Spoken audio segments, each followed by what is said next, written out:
noches, qué gusto saludarlos. Soy Gaby Tlaseca. Bienvenidos a la mesa de martes de Debate 22. La marihuana para su uso recreativo está a un paso de su legalización en México. Se trata de un hecho histórico que acaba con el modelo prohibicionista o que criminaliza el consumo. De eso vamos a platicar el día de hoy. México podría convertirse en el tercer país del mundo que legaliza la marihuana en todo su territorio después de Canadá y Uruguay.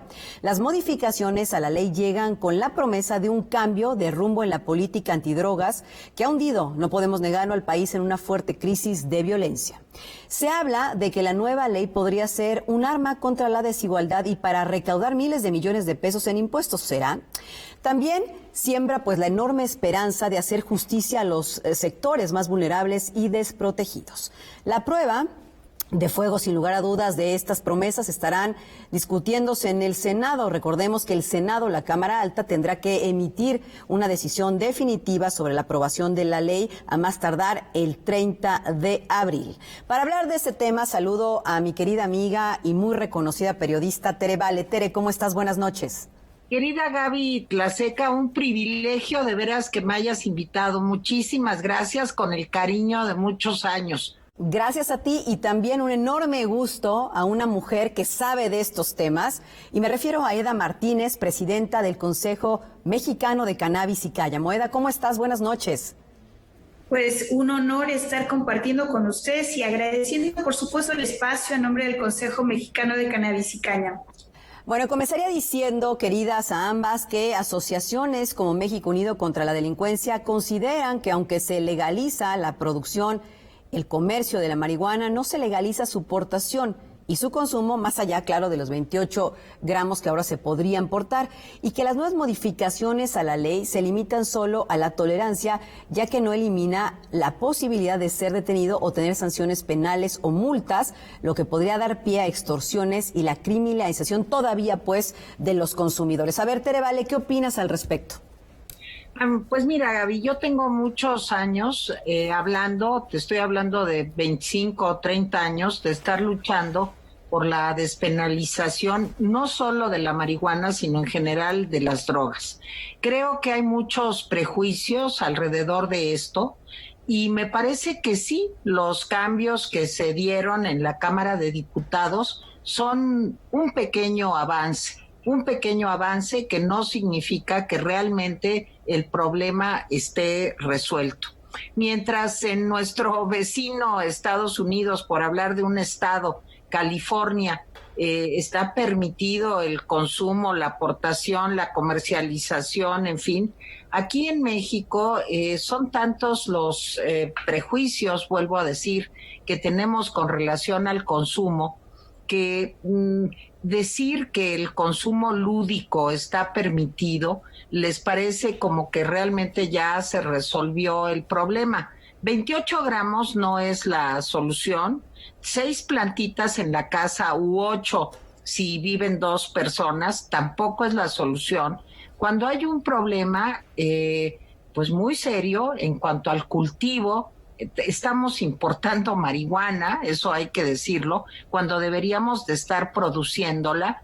Y creo, nada más con esto termino en esta ronda, si te parece, creo que este tabú que existe con relación a que va a aumentar el consumo de marihuana o de cannabis en general en la población joven, pues es falsa, o entre los niños. Lo que ha aumentado durante la pandemia es el consumo de alcohol. Así es. Y esto ante la indiferencia total. Entonces, si quieres, ahí la dejo ahorita, Gaby. Bueno, Eda, me encantaría escuchar tu opinión con respecto a esta primera idea, por supuesto. Pues lo que me parece es que el reto que se tiene, como digo, esto es trabajo de todos, pero el reto que se tiene es muy interesante, dado que se debe de tener un profundo conocimiento de la idiosincrasia, no solamente criminal, sino de todo lo que es el tejido social y el contexto socioeconómico y político. Vamos a ver que este decreto de proyecto de ley, para empezar, al activar este derecho, el derecho lo activan a través de un permiso. Es decir, que inclusive cuando el usuario quiere ejercer este derecho en su casa o a través de asociaciones canábicas, en donde ni siquiera se tiene una intención de un acto de comercio, lo tiene que activar a través de un permiso. Y esta propia ley lo que está diciendo es que si este permiso, pasado el tiempo que la autoridad tiene para hacerlo, no te lo otorgan, se debe de entender como un permiso negado. Entonces, además de todo esto que estamos comentando, ¿cuál es la capacidad realmente de la estructura gubernamental, primero para estar censando, porque el permiso lo va a requerir inclusive aquel que consuma en su casa o aquel que esté en una asociación donde dicen, bueno, no más de 20 personas, hasta 50 plantas como un total? Pero ¿qué va a suceder con todo este sector que por una carga o un exceso burocrático o una carga de trabajo en las entidades que lo otorgan, además de que, bueno, parece antagónico porque antes estaba el instituto, pero hoy quien otorga va a ser justamente la CONADIC? Parece un poco antagónico, ¿no? Que es esta comisión. Me parece que el reto es enorme en tanto prevalezca este diseño de proyecto de decreto de ley.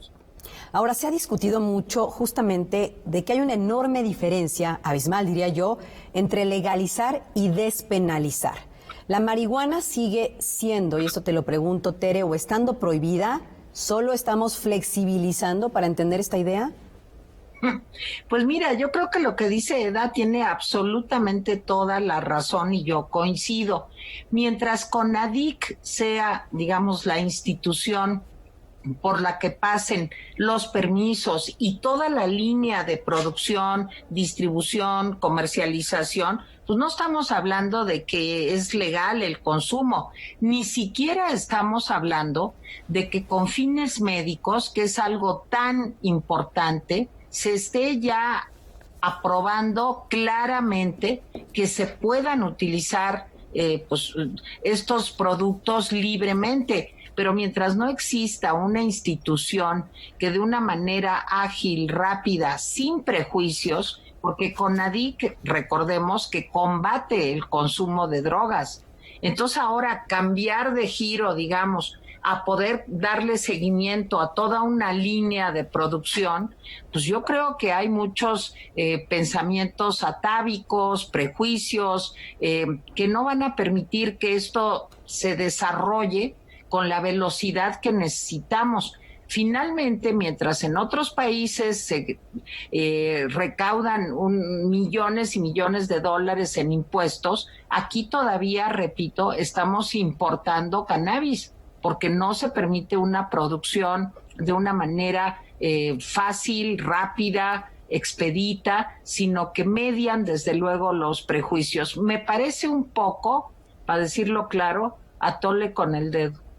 Bueno, regresamos con ese tema justamente contigo, Eda. Si me lo permiten, hacemos una breve pausa y regresamos a esta mesa de debate 22. Sí, hay cosas, hay puntos específicos que hay que comprender de lo que está sucediendo hoy en la Cámara de Diputados y, por supuesto, en el Senado. Estoy platicando con la periodista Tere Vale y, por supuesto, con Eda Martínez, presidenta del Consejo Mexicano de Cannabis y Cáñamo. Hacemos una muy breve pausa. Ya regresamos.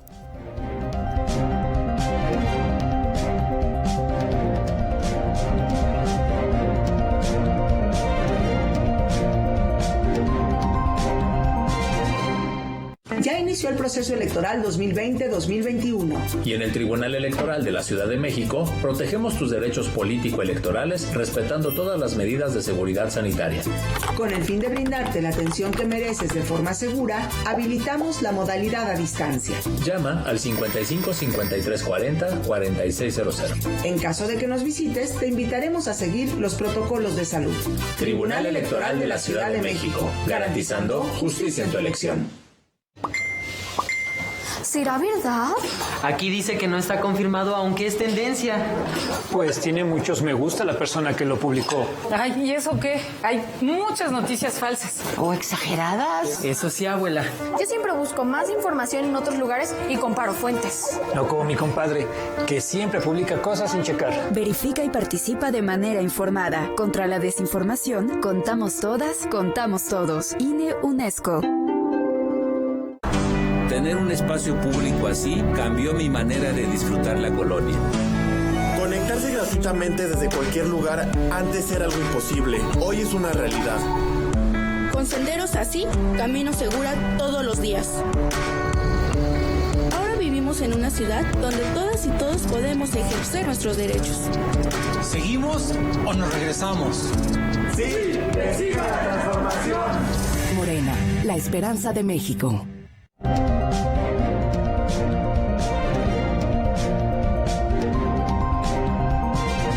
Seríamos, compañeras y compañeros, y que les quede en la conciencia y que lo sepa el pueblo de México, el primer país en aprobar esta legalización con únicamente el 2.1 de prevalencia de consumo. Les pregunto por último, ¿están ustedes de acuerdo en recaudación a costa de drogadicción? Tenemos sin duda que difundir los derechos que las personas usuarias tienen a consumir sin ser perseguidas y criminalizadas. El dictamen busca convertir el uso de sustancias en un negocio y no en un derecho. Es inútil la búsqueda de crear un mundo libre de drogas. Es más realista recuperar su control y administración dentro de la esfera legal para minimizar el daño y maximizar los beneficios.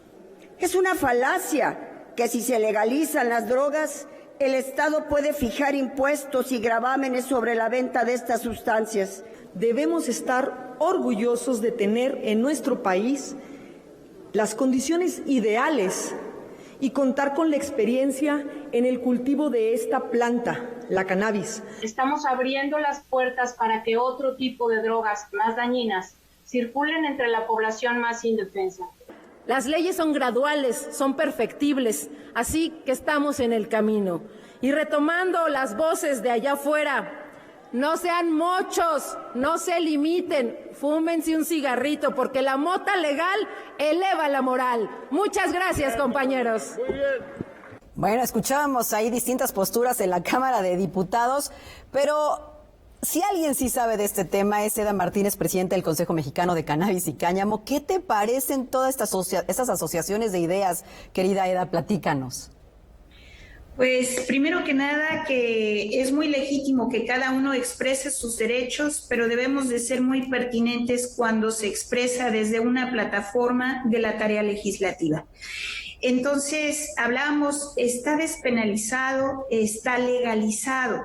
Cuando hablamos de legalizar, significa que un acto que estaba prohibido ya es permitido. Y cuando hablamos de despenalizar, es que a una conducta se le quita el carácter de penal. Entonces, ¿qué es lo que estamos viviendo? Efectivamente, ¿qué fue lo que pasó? Primero que nada, esto marca un hito después de muchos años prohibicionistas. Y esto es un ejercicio del reconocimiento de una circunstancia que ya está en nuestro país. No se está inventando, promoviendo, no se está invitando a que esto suceda a través de un decreto de ley. Es el reconocimiento de una circunstancia que ya existe. Hay diferencias, naturalmente, el dictamen de la Cámara de Senadores frente al dictamen de la Cámara de Diputados tendrá que regresar y tomar su tiempo, porque para empezar se sustituye la figura del Instituto Mexicano por la de CONADIC como un órgano rector. Recordemos que estamos hablando del uso legal o del uso despenalizado de marihuana para fines lúdicos, industriales y de investigación, que no tiene que ver con la salud. Lo de la salud ya desde el 13 de enero quedó.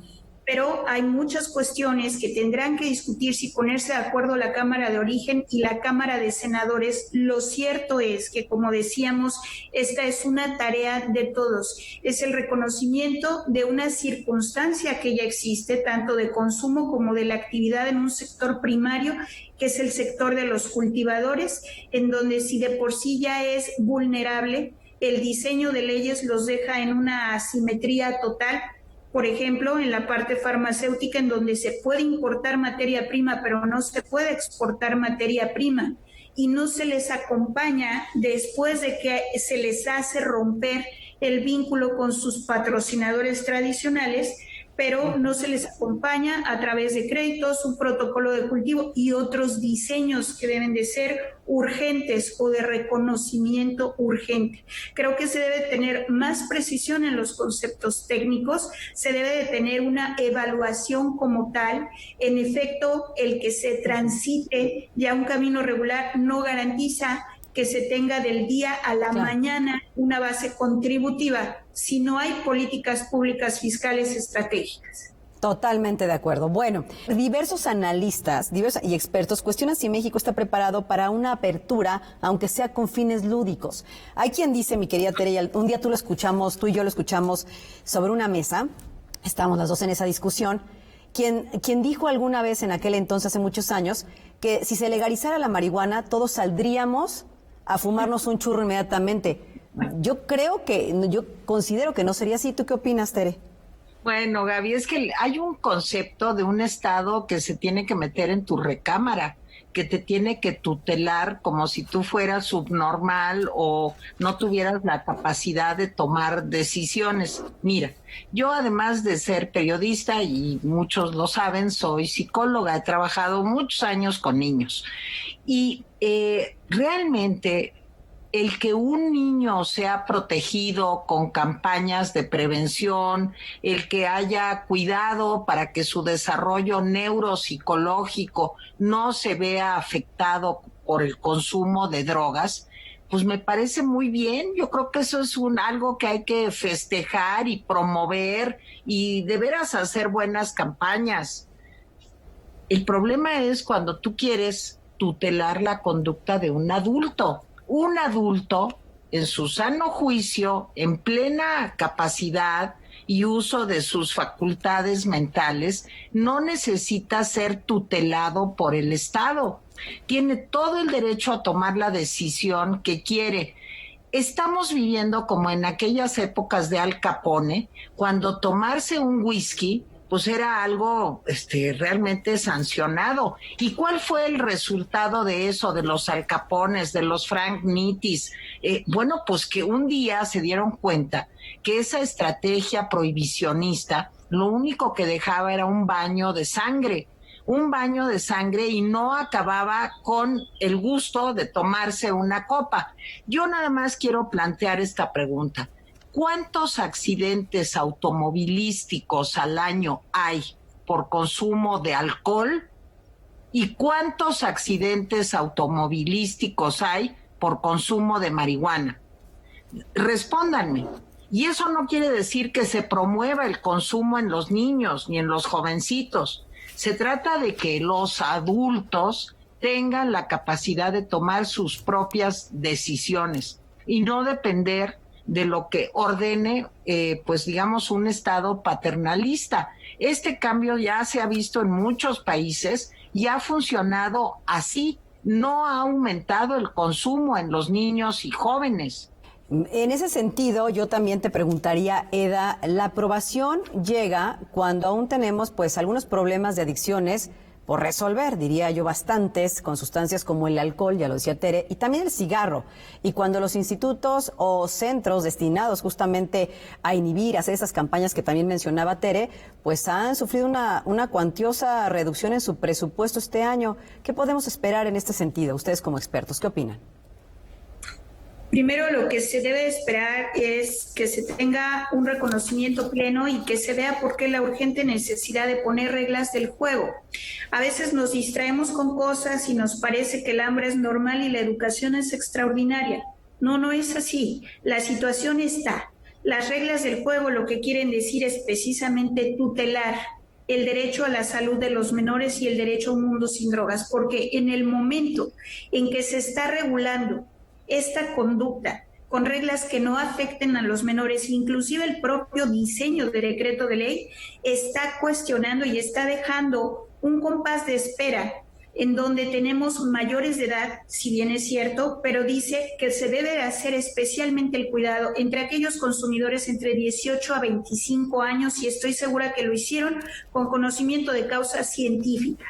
Al final del día, lo que se va a esperar, como bien decimos, no es por liberar algo que ya existe, sino lo que se está haciendo es regular y reconocer una situación en donde ya está y necesitamos una reglamentación de buena convivencia. Sí, lo más importante, ya está ahí el cómo, el andamiaje y cómo se va a hacer todo esto de manera seria, contundente, hablando de todos los rubros de lo que hemos tocado. Vamos a hacer una pausa, mi querida Tere, mi querida Eda, y regresamos porque les voy a volver a compartir parte de lo que discutieron o de las ideas que dieron los diputados en la Cámara Baja y seguimos platicando el tema, si me lo permite. Claro, Gaby. Muy bien, muchas gracias. Hacemos una pausa, ya volvemos.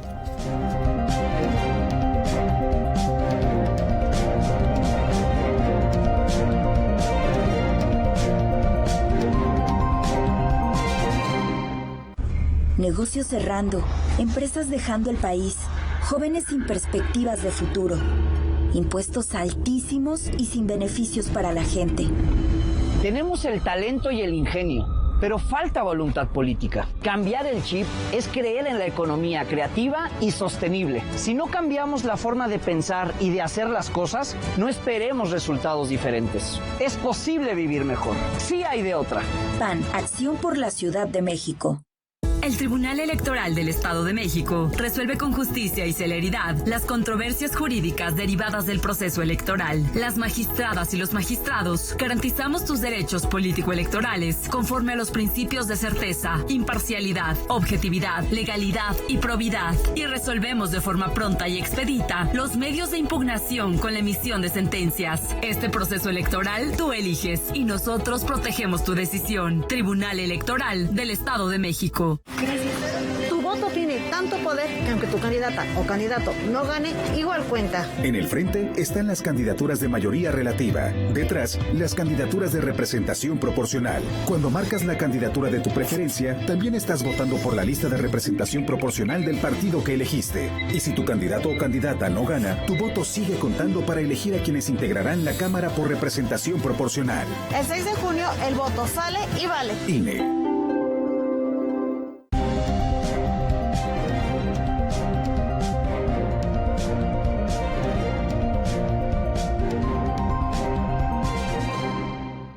Que creo que no lo saben, pero cuando se come marihuana, al pasar por el hígado se potencializa la potencia.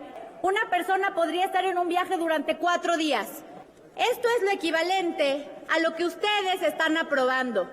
Son 28 churros de marihuana que un joven podrá comprar las veces que quiera en un día. Déjenme decirle lo importante que es estos 28 gramos para el país. Va a significar la liberación de 18,000 personas que están en este momento recluidas por haber portado menos cantidad de marihuana en su vida. Yo nada más les digo algo. El día de mañana, sus hijos que estén consumiendo les dirán, pero si tú la legalizaste cuando eras diputado, papá y mamá. El alcohol y el tabaco fueron considerados ilegales, ahora están reglamentados y su uso normalizado y aceptado socialmente. Concluyo citando al pensador Frederick Douglass, que dice: es más fácil construir niños fuertes que reparar hombres rotos. Muchos han venido aquí con su toquecito, yo me lo estoy preparando aquí.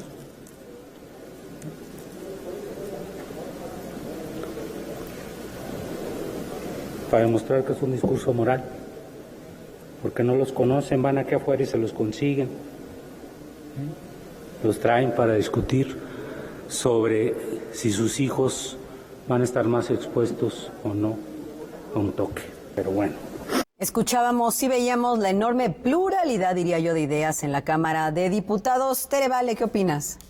Bueno, esto que dice una diputada de que se potencializa la potencia cuando cuando comes marihuana porque pasa a través del hígado, sí es un poema, ¿eh? O sea, para mí es una frase inolvidable, la voy a recordar hasta el fin de mis días, porque, bueno, la construcción gramatical tan deficiente es difícil de lograr, o sea, sí es un hallazgo realmente.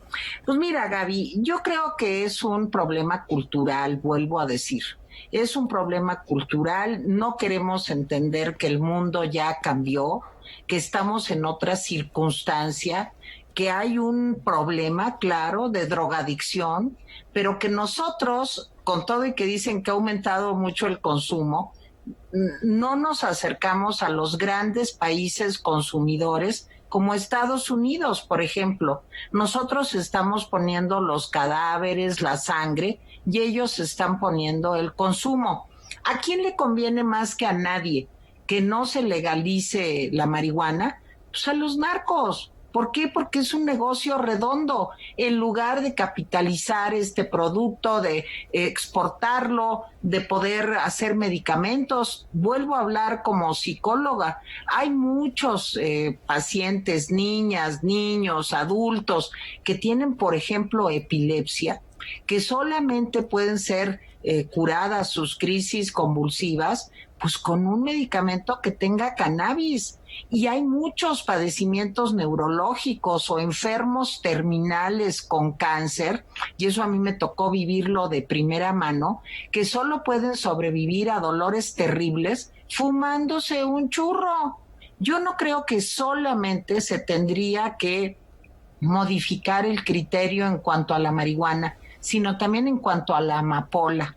El mundo entero no cuenta con suficiente morfina, que es un medicamento que evita el dolor más agudo y profundo en miles de padecimientos. Los campos de amapola se dan en Guerrero y en otras partes del país, y desgraciadamente los únicos que salen beneficiados de eso son los narcos, cuando aquí debería de haber el cultivo de la amapola abierto, libre, para hacer morfina y para ayudar a miles de millones de seres humanos que por falta de recursos económicos, ya que el producto es muy escaso, se ven sometidos a dolores atroces.